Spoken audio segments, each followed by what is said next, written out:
Welcome back. Let's get you the other big story that we are tracking on India Global. Well, that is regarding yet another reason for a fresh thorn as far as the India-US talks are concerned. This time, it is over corn. As US Commerce Secretary Howard Lutnick has said that Washington claims that India is taking advantage of the US market, saying India sells everything to the US but will not buy its corn, not even one bushel of corn. That's what he said, asserting that New Delhi just bring down tariffs or face a tough time doing business as far as the US is concerned. And let's tell you, viewers, why is it that India cannot succumb to A, it cannot succumb to these strong arm tactics, and B, why corn could actually mean a huge deal breaker for this trade deal. Now, first and foremost, US has said to India that you buy our corn or you lose market access.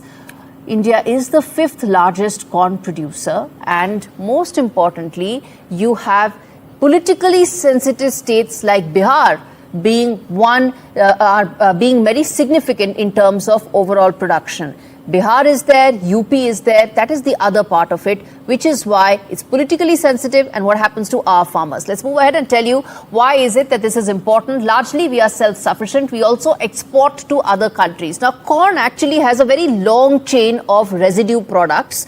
Some of it gets used in ethanol. Some of it actually gets exported as it is. So those residue products have a long supply chain, and some of it we export, some of it we use for our ethanol. Now, going forward, with sugar industry really not looking at very large amounts of growth going forward, ethanol is a very substantial part of their future business roadmap, and which is why ethanol becomes the reason why US corn cannot be taken as it is by India. Add to it the fact that it's genetically modified. There are concerns in India that we cannot allow GM corn. It extends to GM soya bean as well.